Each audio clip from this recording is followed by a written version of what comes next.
Back, fellow programmers. This is Alex Louie. Today we're going to go over the keyword continue. A continue is a keyword that is usually used in a loop that will have any remaining statements after the continue not execute and go back to control. And I'm going to show you a couple of examples of how this works.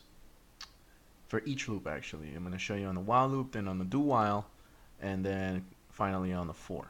So if assuming that we have a loop constructed this way, we have a loop control variable called idx, and we do a postfix increment every time we do a compare. So this is going to say while 0 is less than size. Size is just I assigned it to 20.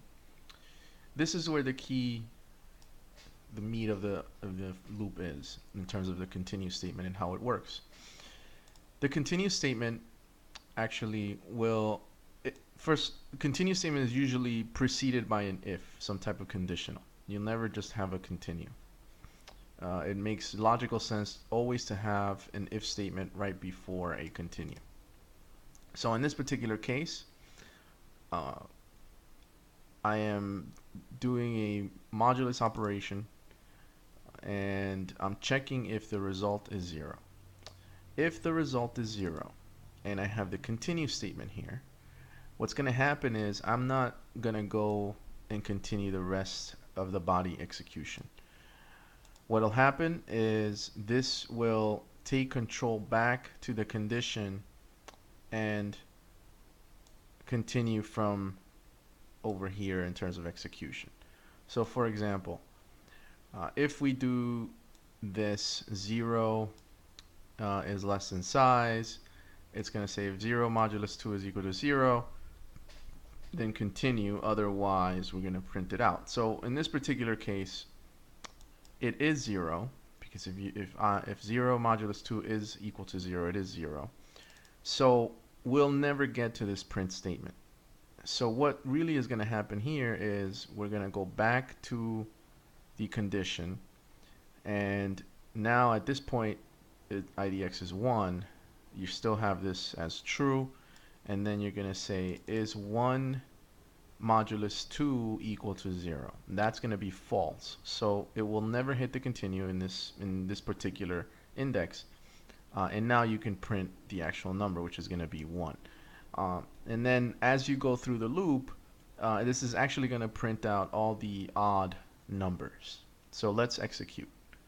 So now as we execute the loop, you'll see that because of the continue, it will skip the even numbers and never print out that even number. Okay, so the continue is used actually to skip an iteration. Okay, and you can put it anywhere you want, just as long as it makes more logical sense to have a conditional statement, some type of if before it, so that it will only hit the continue as a result of that condition. Okay, so now you're not going to leave the loop, okay, with a continue. You're just skipping that iteration for that particular index or that particular execution. So the rest of the statements in the body, however many statements in the body I have, it's going to skip everything and go back to control. Okay, so now let's take a look at a do while loop. Okay, a do while loop, and it's the same concept. You're always gonna, when you use a continue, it's always gonna skip. Okay, so let me do that. Okay, so in this particular example, we have a do while. The do while is a post test loop, so we know that the body's gonna execute, right? It's gonna say if idx modulus 2 is equal to 0. So 0 modulus 2 is equal to 0, we're going to hit the continue, meaning that anything after the body, this is actually not indented correctly, but anything after, I'm sorry, not the body, but after the continue, so any statements below, okay, so I can say if hit continue, any statements below will not execute. Okay, so I could have a million statements after the fact, and if I hit this continue, it will never hit them for that iteration. So on the zero, when IDX is 0, and we're on the first iteration, we're actually going to hit the continue, and we're going to go back to control. Okay, and we're going to say, is IDX plus plus is less than size? And yes, it is. That's actually going to continue again because we're still at 0. It's a postfix. And then when we hit the continue again, at this point it's going to be 1. 1 is less than size, obviously, and then this is actually false. This is going to give you false. So now it will print out the 1. Okay, so as you see, anytime you hit the continue in a loop, it's going to go back to control. And as you see here, I have a conditional right before it. So if I compile and run this, you will see here that it does the same thing as the loop above, where I'm going to print out 1, 3, 5, 7, all the odd numbers up to 20.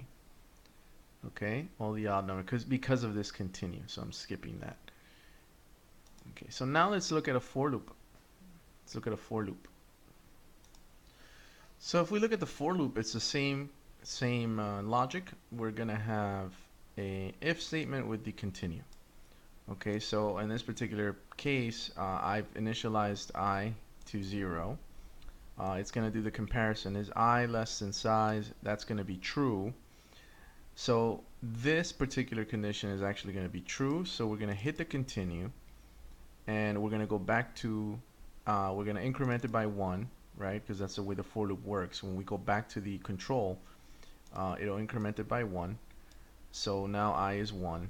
And then it's going to do the comparison. Is I less than size? And that's true. So since this is going to be false, because 1 modulus 2 is not equal to 0, it's going to go to the next line and execute the I. So this actually is also going to print out all odd numbers. So if I compile and execute this, you will see that it goes from 1, 3, 5, 7, all the way up to 19. Due to them being odd numbers. So it's particularly easy to use a continue in a program. I don't recommend to use it. I am only showing you because I want to educate you more on certain people that have this in their code. You can usually solve a skip of an iteration using just a simple if-else. Okay, so if I was trying to do this without a continue, okay, if I was trying to do this without a continue, I can actually just change my if statement and say the following. So if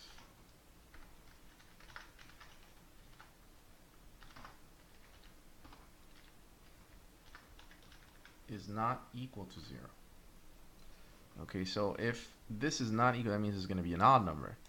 Okay, then I can print this out. So if I compile and run this, I get the same result. Okay, it all depends on your preference. Again, I always find another solution for instead of using a continue. I'm not a fan of continue, but again, you should be aware of how continue works. Thanks again for listening. This is Alex Louis from parttimemagic.com. If you want to contact me, just contact me at parttimemagic@gmail.com. I hope you learned a little bit about continue here in C++. I went over the 3 different loops, so hopefully you can recognize how continue works, and you can also recognize that there are different ways to skip an iteration in a loop. Thanks again.